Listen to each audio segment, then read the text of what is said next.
Good afternoon, everybody. On behalf of the Cultural Diversity Committee, I would like to welcome you to our special presentation today. We have with us today Anne Fuhrman. Anne is the United Nations Librarian at, I was going to say Southwest Missouri State, at Missouri State University, the Meyer Library. She's the very first UN librarian that they have. She's been there from the very beginning of that program. She's been doing this for 16 years. Anne has a master's degree in library science from the University of Missouri and a lot of wonderful experiences to share with us today. Those of you who need to have proof of attendance after the presentation today, which should be about an hour, you can walk over to the circulation desk and you can get your signed form there. Those of you who have questions for Ms. Fuhrman, if you could just hold those until the end. There will be a time for questions and answers after the presentation. We do have some refreshments here by special arrangement. Normally we don't, as you know, allow food in the library, but today is a special day, so please help yourself to anything that you need. I think that is all that I have for you, so I'm going to turn things over now to Anne.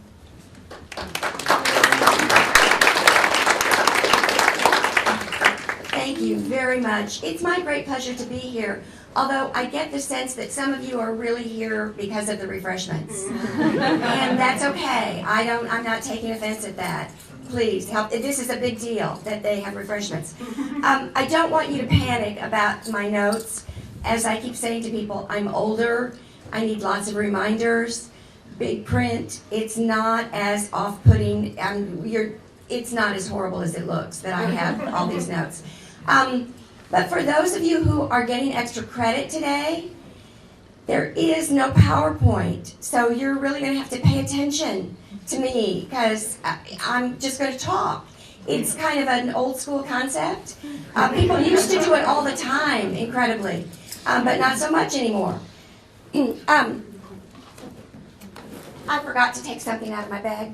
I want to tell you just a little bit about me, just a little bit about my background so you have some perspective on how I came to this. When I was the age of some of the students here, when I hark back in time, in another lifetime, as an undergraduate, I was a political science major and a history minor, and I participated in what you would now know as Model United Nations, and I think you have Model United Nations here, which, yay, it's wonderful. I loved it. And I, as I've just said to several people, am so old that I represented a country that no longer exists. So, right. So, when I'm off mic, can you hear me? Yeah. Pay attention to the world. It's not always going to look like it looks right now. It changes over time. But my mother took a bus trip from Central Illinois to New York. This was a big deal. Just trust me on this. Ellen Fuhrman had never been to New York, and she went with a group of friends. And one of the places they went was New York, was the United Nations. And she was so excited about, I was the first one in my family to go to college. And it was a big deal. She was so excited about what I was doing that she brought me a couple of souvenirs. Now, one of them was a charm for my charm bracelet, way cool, a charm of the United Nations building. But the other one that she brought was this. For those of you who cannot see this, it says the UN at 20. So fast forward through time, the United Nations turned 68 on October 24th of this year. I'm telling you, ladies and gentlemen, that in and of itself is truly remarkable. I'm telling you this story so that you understand that I came to my job with a very real passion and a very real interest in the United Nations.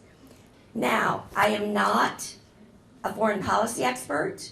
I am not an international relations expert. What I am is a United Nations librarian, someone who's responsible for Missouri's only United Nations depository library, who has been paying very close attention to what's going on in the world obviously, since Yugoslavia fell apart, because that was the country I represented when I was in Model UN, one of the countries I represented. So I'm not an expert. I'm speaking to you as a librarian who has a particularly interesting job. And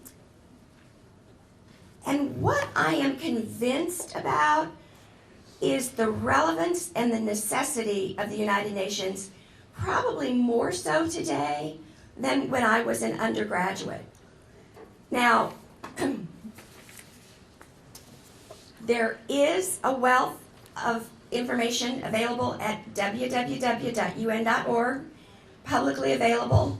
It's the website that's up. We'll talk a little bit about it at the end, but I want to talk to you about what I know that happens every day in the UN. But before I get to that, I want to talk to you about a brief history. Now, some of you probably know about the UN that it came out of World War II. It was inspired by Franklin Delano Roosevelt. I'm sorry, right, I know. I'm older than dirt. Franklin Delano Roosevelt. Hark back, World War II. The good guys, the white hats, okay? Now, what's happening in World War II is the good guys, and they were at that time mostly guys, realized that the world literally could not sustain another world war. The League of Nations was supposed to have prevented World War II. It didn't work, obviously. But just based on numbers, based on the number of dead, World War I wiped out an entire generation of young men. Based on the number of dead, the number of injured, maimed for life, the number of refugees, the number of orphans, the damage. We talk now about sustainable development, but what the world leaders realized then was the world could literally not sustain another world war. And FDR wanted what he referred to as a trusteeship of the powerful. The term was coined by him, and 50 nations signed the UN Charter in San Francisco in June of 1945. Now, interestingly, ladies and gentlemen, Missouri, Harry Truman had a lot to do with the fact that that conference went forward. FDR, as most of you probably know, died quite suddenly. Harry Truman's first act as President of the United States was to say, we go forward with the conference. It had already been set up. FDR and Eleanor both were supposed to go. The advisors said, the country's in mourning. We can postpone this if necessary. And Harry Truman said, no, we move forward with this. This is too important. So the UN came into existence on October 24th, 1945, now celebrated as UN Day worldwide. And as I said, 68 last month. Fast forward, there are now 193 member nations. Now, think about that. I know for some of you 1945 was ancient history, but just trust me when I tell you it's not.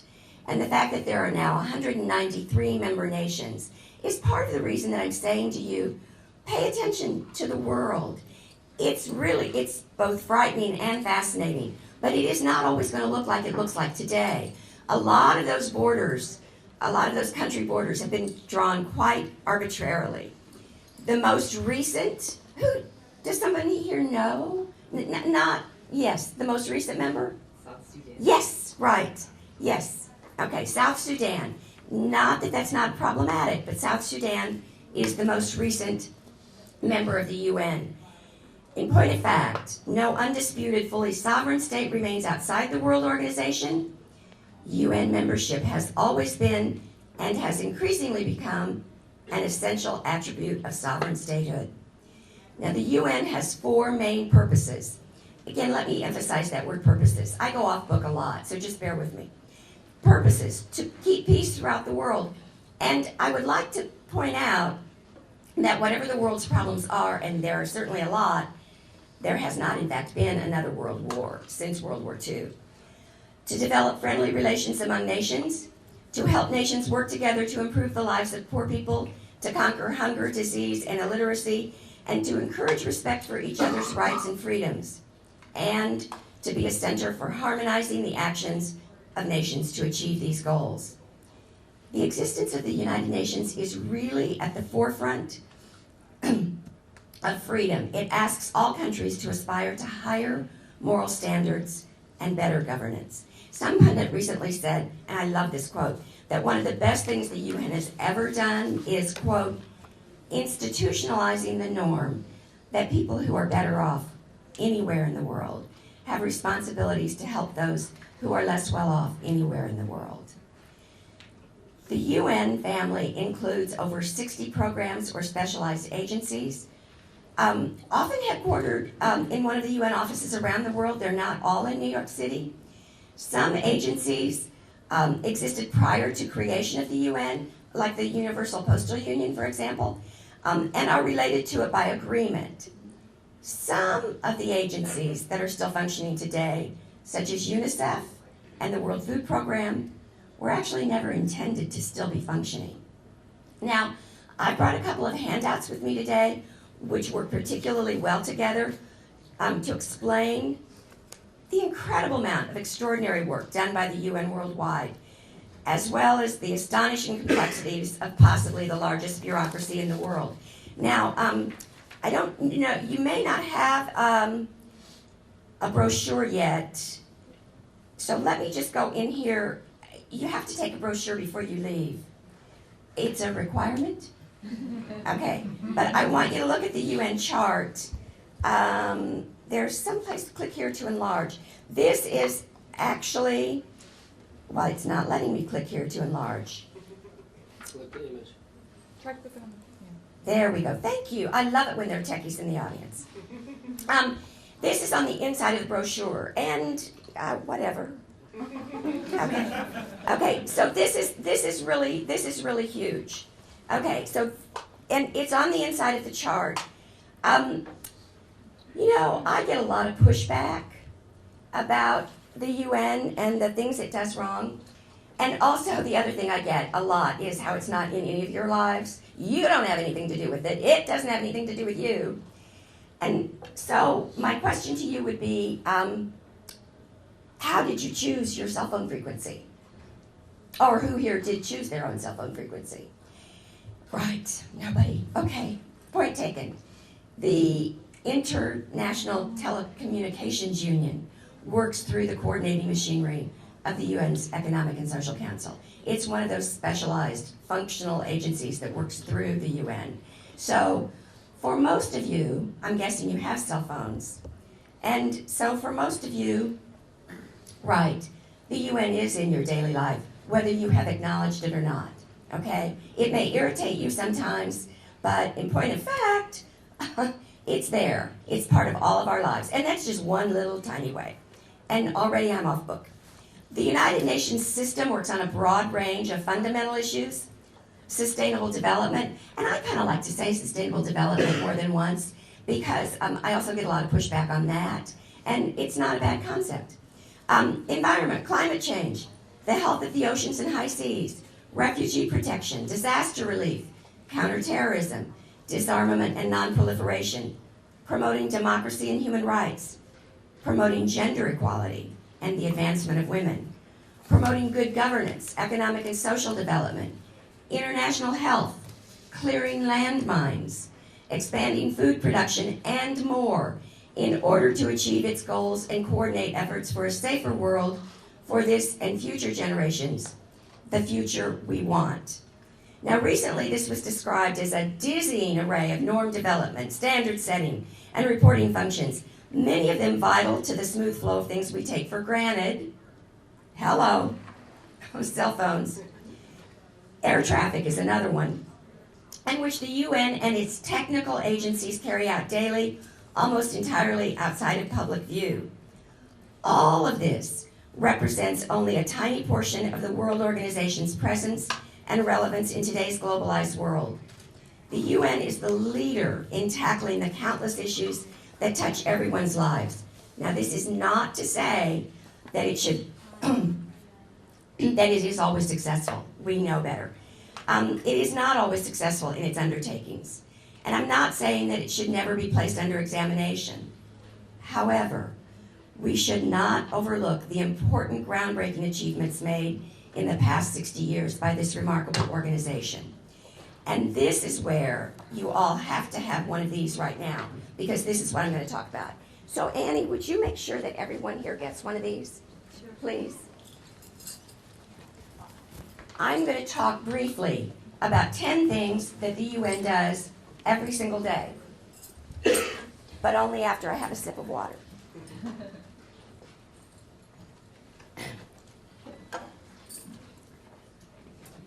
The World Food Program. You know what? I've had people tell me they didn't know the World Food Program is part of the United Nations. It is.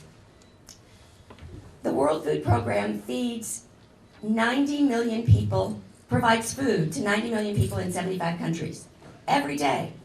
It's the world's largest humanitarian agency fighting hunger.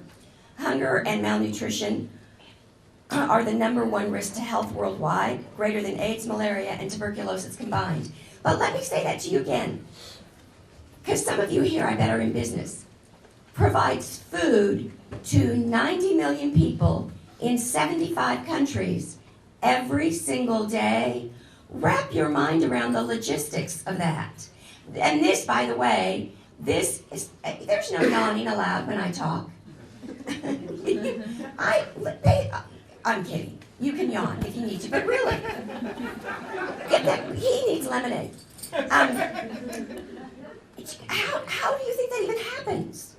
The logistics, the trucks that they have on the ground, the airplanes, the fleet, the yaks, the burros. It's 75 countries. It's a logistical nightmare. And, ladies and gentlemen, this card was printed before the typhoon in the Philippines. Okay, so this is just something that happens during the normal course of the day for the World Food Program. Amazing work. And they were never intended to still be here. The original thought was this was one of those agencies that would help clear up the mess of World War II and then not be needed anymore. And clearly, that's not true. The second thing on the card is vaccinates 58% of the world's children, saving 2.5 million lives a year. Have any of you ever trick-or-treated for UNICEF? Yeah, right, exactly. UNICEF. The thing about UNICEF, it's another one of those organizations. It was intended to deal with the orphans and the refugee children after World War II. And so the acronym actually means United Nations International Children's Emergency Fund. But the emergencies just kept on coming. And so in the 60s, the name was changed to United Nations Children's Fund, but by that time the acronym had already stuck. So they didn't try to change it. But again, UNICEF, you're hearing a lot about UNICEF and the World Food Program, not only in the Philippines, which is much of which is devastated, but also trying to help in Syria.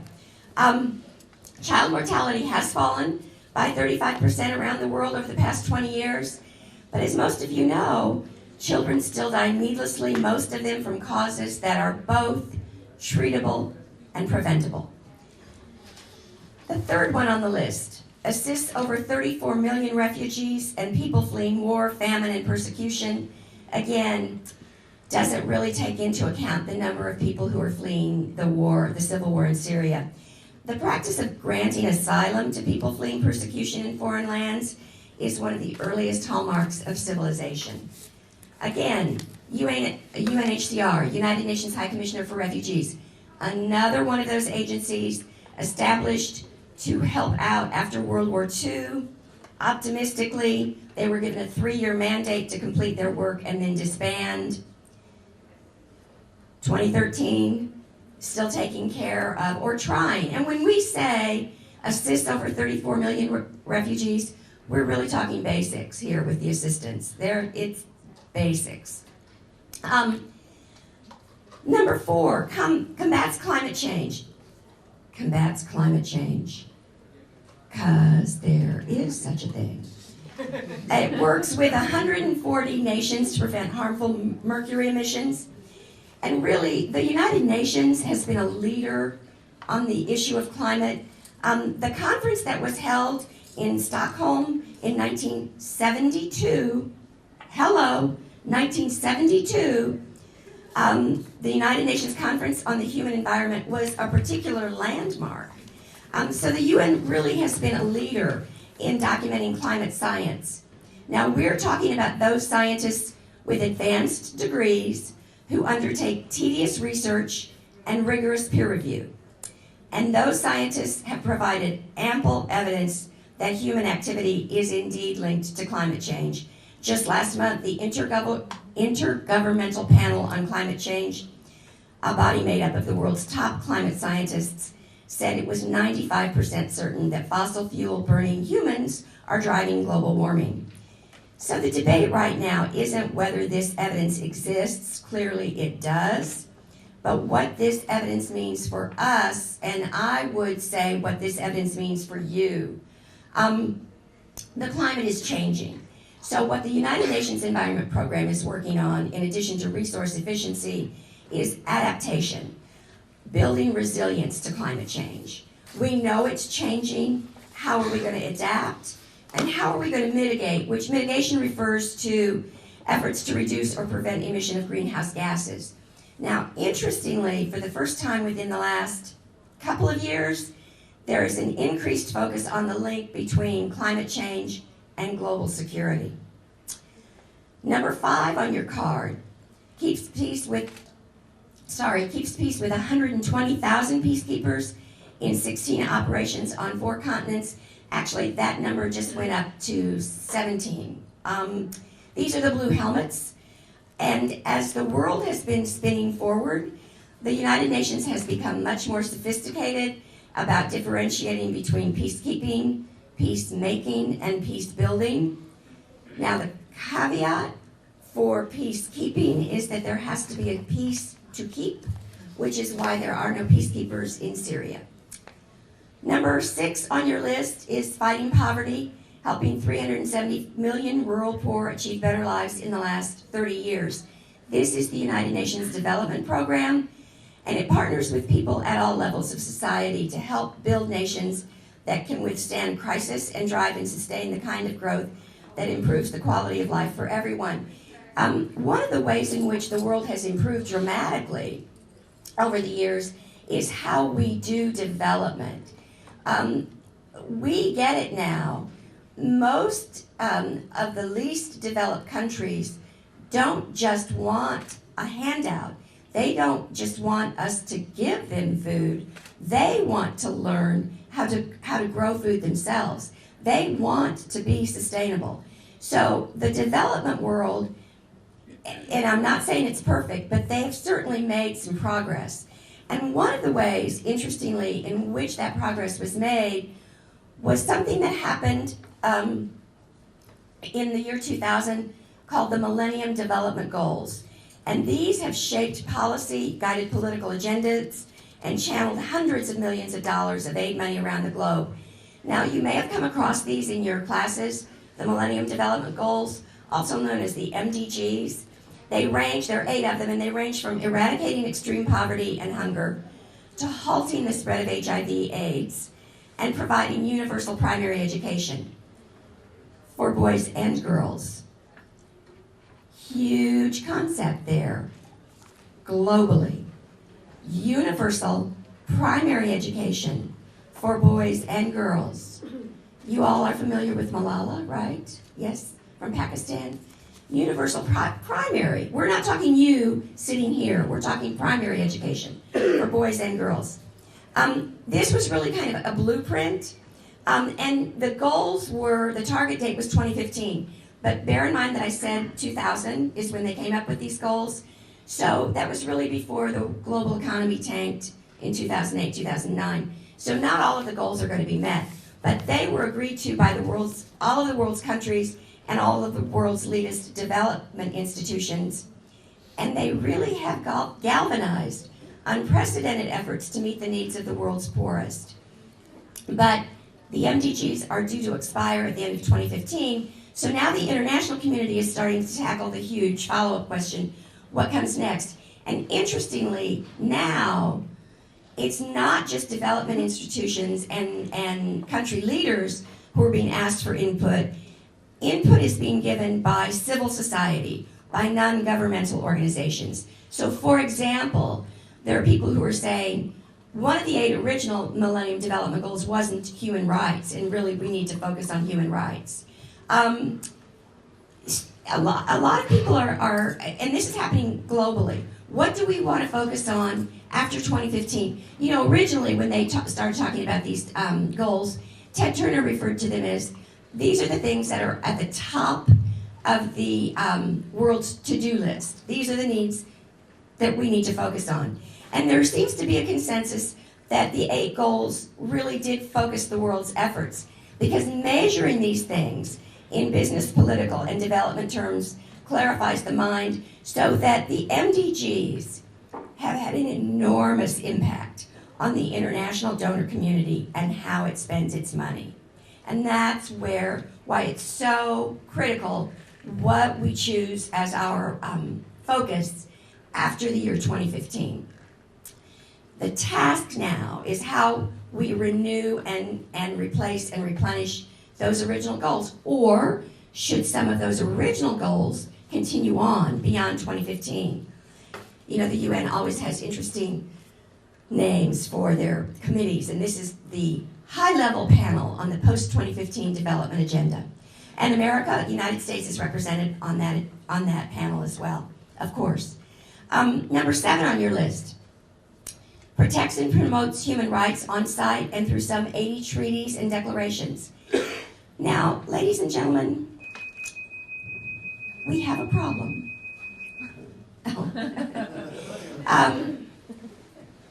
We talk about human rights because of Eleanor Roosevelt. Franklin's widow served for 3 years on the committee that generated the Universal Declaration of Human Rights, which, by the way, is not a treaty. It is just, it's a blueprint. It's a mandate to promote and protect the enjoyment and full realization by all people of all rights established in the Charter of the United Nations. And it's the first time. It was the first time in human history that was set out, that basic civil, political, economic, social, and cultural rights that all human beings should enjoy was written down. And it has over time become widely accepted as the fundamental norms of human rights that all governments should respect. Now, this is a new field of study. There are now students getting master's degrees in human rights, but this is a fairly new field of study. And how we perceive human rights, how we think of human rights, is obviously way different than huge portions of the world see human rights. But the Universal Declaration of Human Rights gives us a framework. It gives us a blueprint, and we just keep working, moving forward, we hope. Number 8 on your card, mobilizes in U.S. dollars $12.5 billion in humanitarian aid to help people affected by emergencies. Now, again, and I'll touch on this in just a minute. This is pre-Philippines. The United Nations Office for the Coordination of Humanitarian Affairs is responsible for bringing together humanitarian actors to ensure a coherent, we hope, a coherent response to emergencies. A key pillar of that mandate is to coordinate effective and principled humanitarian action in partnership with national and international actors. So, regarding the Philippines, the Office for the Coordination of Humanitarian Affairs has launched a $301 million flash appeal for life-saving aid, which covers an initial period of only 6 months. I'm hoping that you pay attention to current affairs because it's your world. And at least 8 regions in the Philippines are logistically cut off as of Wednesday. And so information is trickling in piecemeal and hampering aid, and the full extent of the storm damage isn't known yet. On Wednesday, they were saying at least 9.4 million people had been affected, but by yesterday, that figure had gone up to 11 million, with more than 600,000 people displaced, the majority of them in evacuation centers. Let me just say that it's grim. But as in almost all disasters like this, the truth of the matter is we look to the United Nations to coordinate the humanitarian efforts. It is not always successful, but because I've been doing this quite a while, I have had people say to me, well, you know, all those other non-governmental organizations out there could just fill in. They could take care of it. So I'm talking about, say, CARE International, Oxfam International, both of which came out of World War II, by the way. Doctors Without Borders, Convoy of Hope, Catholic Charities. And when you say to anyone who is with one of those organizations that there are people here who actually think that they could do it without the coordination of the United Nations, they are appalled.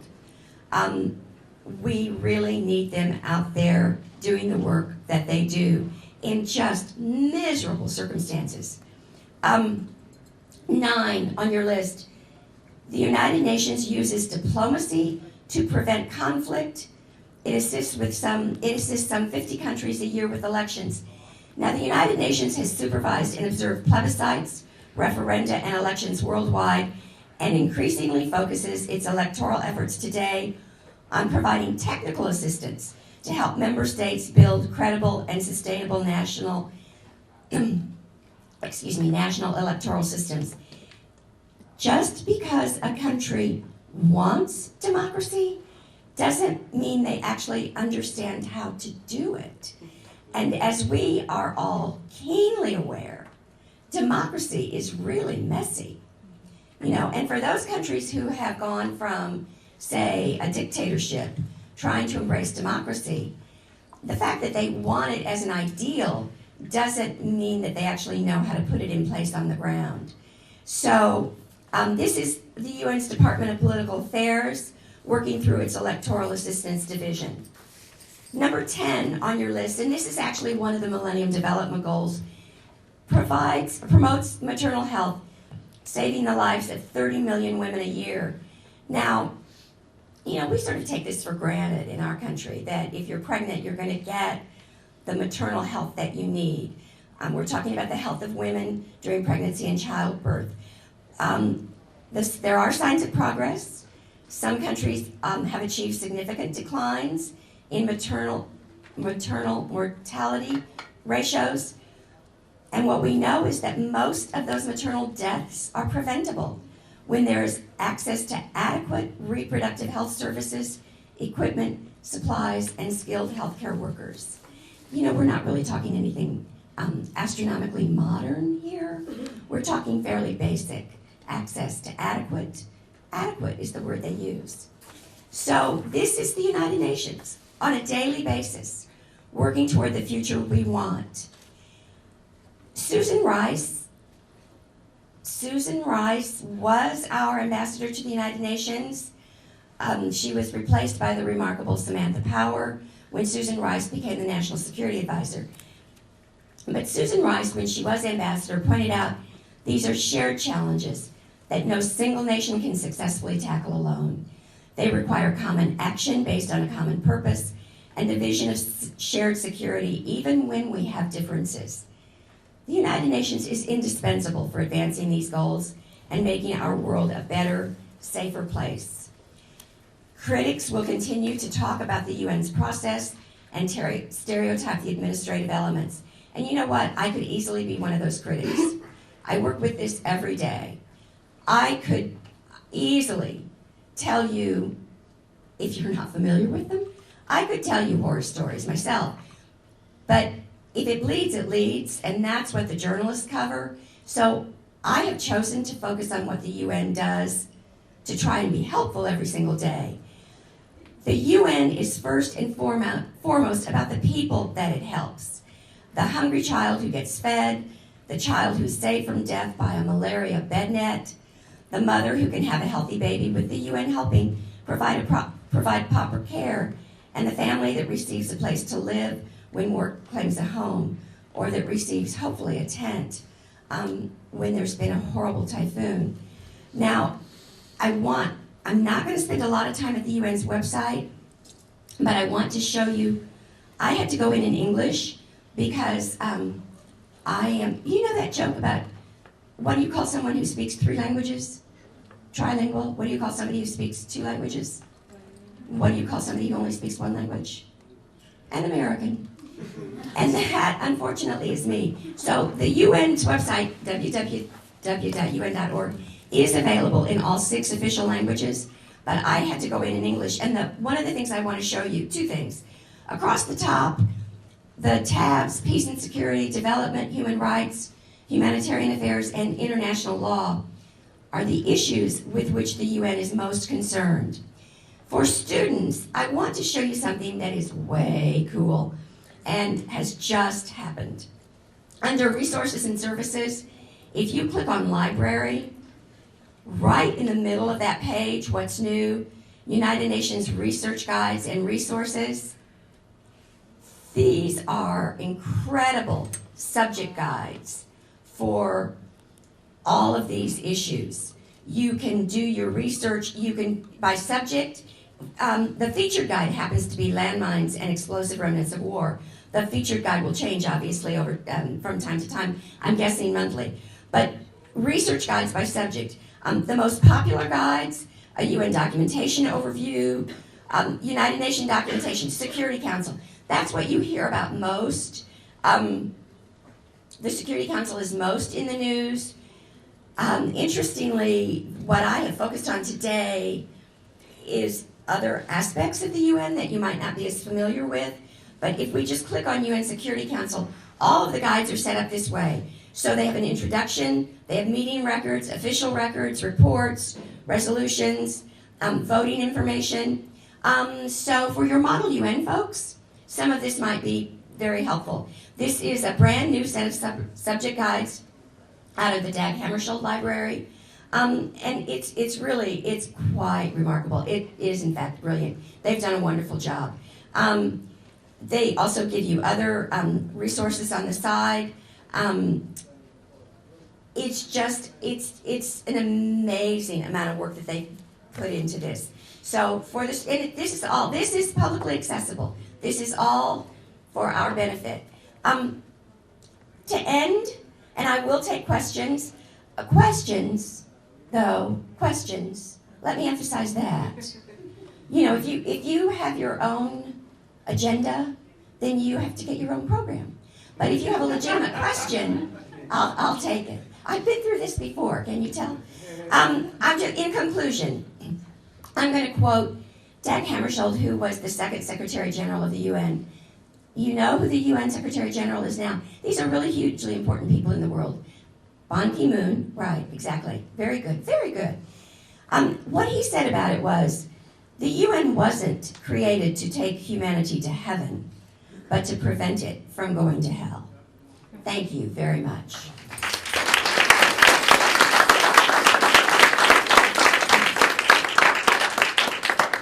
So, questions? Sir? What are some ways that people like us, here in the middle of Jefferson County, can be involved in the United Nations and help and do things? What are some things that we can do? You know what? I would suggest going to the World Food Program's website, WFP.org, or UNICEF. If you could send them $25, it would be huge. When I talked about the World Food Program, I'm so glad you asked that. When I talked about the World Food Program, it was number 1 on that card, right? What I failed to mention is those are all voluntary contributions. That is not part of the United States regular budget that goes to funding the UN. The World Food Program exists entirely on voluntary contributions, and UNICEF is mostly voluntary contributions. The World Food Program is quite desperate.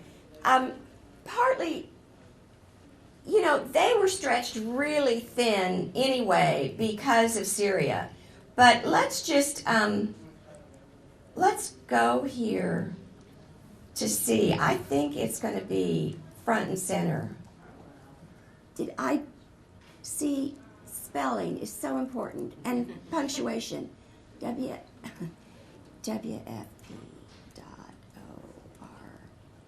Gee, I think it's going to be there.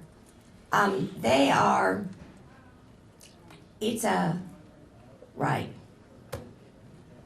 Donate now.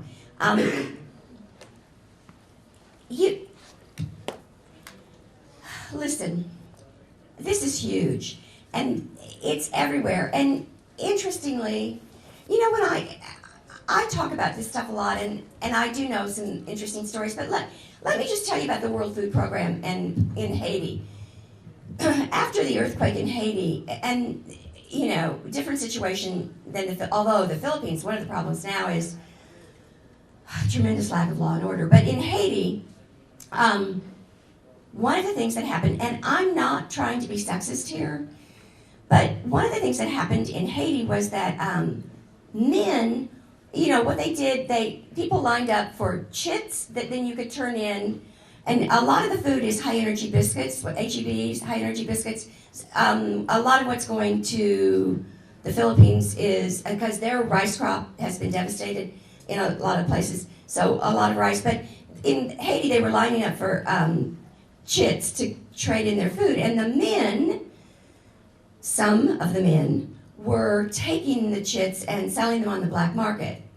And so one of the things, very quickly, the World Food Program folks figured that out and started allowing only women in the line to get the chits, because women will get the food to feed their children.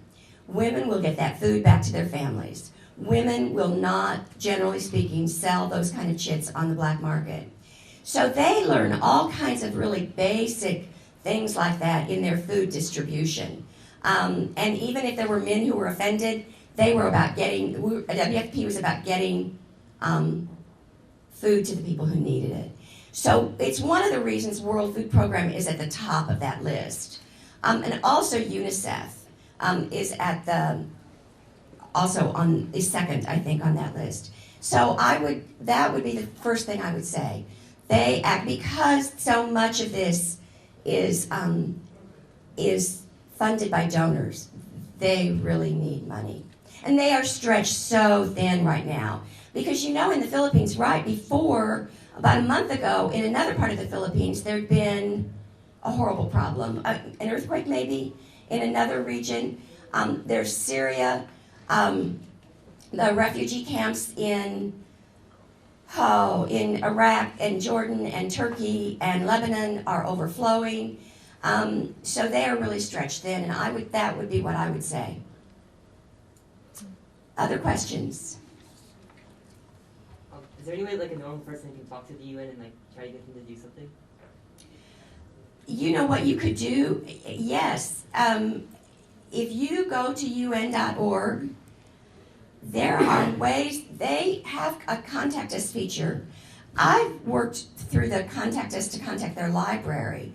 But the other thing you can do, is go to the United States Department of State website.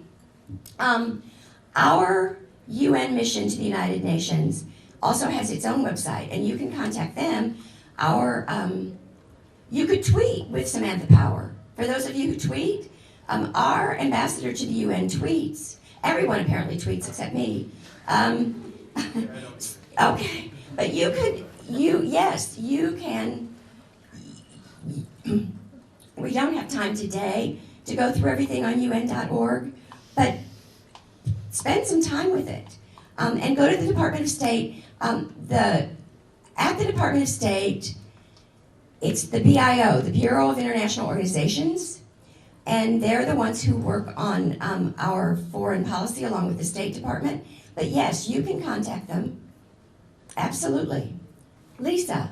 Yes, and could you explain a little bit about the actual collection of United Nations documents that you have at Missouri State? Yes, I can. Thank you very much. We have,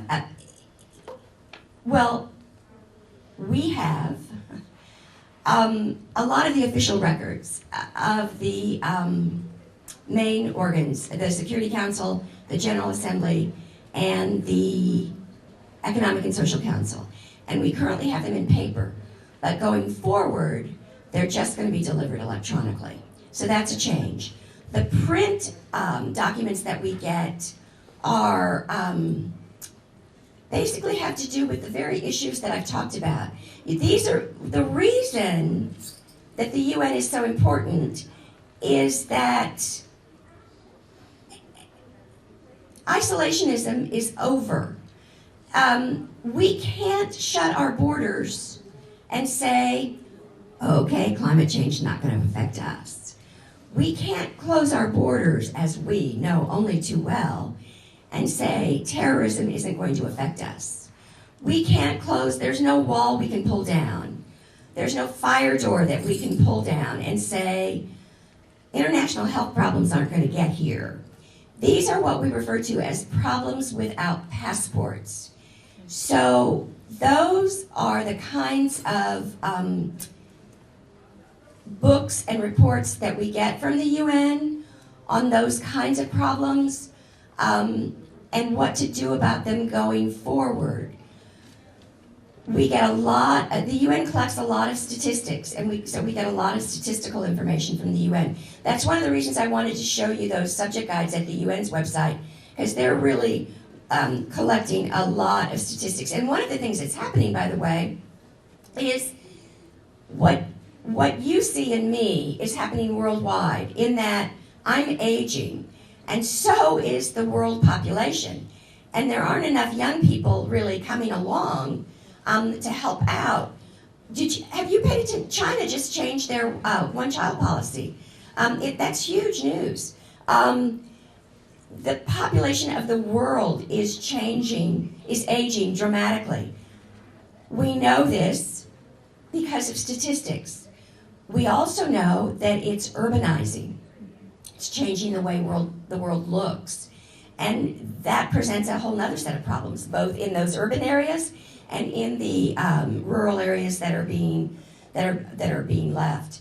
So those are the kind of documents that we get, and we make practically everything we get available on Mobius. Have you used Mobius? It's so marvelous. But I want to show you one other quick thing. You would think I would know my own. What do you think it is? Library? Missouri State. Well, I know what I'll do. I'm going to go to Missouri State. I just want to show you. We know I can get it if I go to Missouri State. No, I can't. Yes, I can. Missouri State. I can't. Oh, go Maroon. It's Friday, and on Fridays we have Bear Wear Friday. But I didn't have to wear Bear Wear because I wasn't there today. But listen, you hear about it if you don't wear Bear Wear on Fridays. I want to show Model UN. I want to show you libraries. We have these subject guides, library.missouristate.edu, and the subject guides are in support of our curriculum, obviously, but I've created one on the United Nations, which is nothing like the one at the United Nations. And I haven't even had time to add theirs yet, but I have one specifically for Model UN. So there's a Model UN tab, and some students find it quite helpful. But yes, we have, what it has really done, being a UN depository, quite frankly, is add to the breadth and depth of our international collection. And, you know, we have a public affairs theme every year, and this year is Global Perspective, Why It Matters. And so I did a talk, it's how I lost my voice. I did two talks on Tuesday. And at the second talk, I was talking about these issues, but apparently I put such a horrific spin on it that I depressed everyone in the room. They literally could not wait for me to leave. Although I did hear from a couple of them the next day that they thought I was very informative, but it was overall depressing. And that's really not my message, but it is. There's a lot out there, and that's a lot that needs to be done. And that's why I try to emphasize what the UN is doing, and I also try to emphasize that because I'm from a university that has a public affairs mission, I would say to the students, you can't just take up space in this world. You've got to do something to give back. Now, whether it's on a local basis, where you help feed the hungry, or you're working for Habitat for Humanity, or the Salvation Army, or whatever, that's great. If you want to participate in an NGO, a non-governmental organization like Convoy of Hope, that's wonderful. The need on a daily basis is truly overwhelming, astonishing, remarkable. There is plenty of work for all of us out there on any given day. What the UN is trying to do in a lot of instances, as in the humanitarian arena, is try to coordinate that so that the efforts aren't duplicated. Any other questions? Sir? Does the UN do anything to build like basic infrastructure? So UN Development Program, UNDP. so roads and Yes. basic Yes, waste and disposal? yes, and you know who else is doing that? Incredibly, and this is one of the fascinating things that people don't really realize very often about the peacekeepers. They do a lot of that. Yes, and take a look at UN.org. I talked about the tabs across the top. Take a look at that development tab, because yes, there is a lot of that going on. And you know, the thing about development again. There have been a lot of lessons learned. So, for example, if you put in a well, you make a well for water, and that, by the way, is your big problem for your grandchildren, is where is the water going to come from? It isn't oil, it's water. But if you make a well, and it has pieces and parts, and it works for 5 years, and then it breaks, who exactly is going to fix that? And where are those parts going to come from? So things have, in other words, things have gotten better. A lot of mistakes that were made early on, now there's the realization, you can't just dig a well and then walk away and say, look how wonderful we were. You've got to be able to support that somehow. So yes, there is an enormous amount of development that's going on. They're trying to make societies sustainable. Anyone else? Annie? So what does it take for someone to work at the United Nations, like besides representing your country? Well, as a start, being bilingual would be real good. So I'm guessing you've got that covered.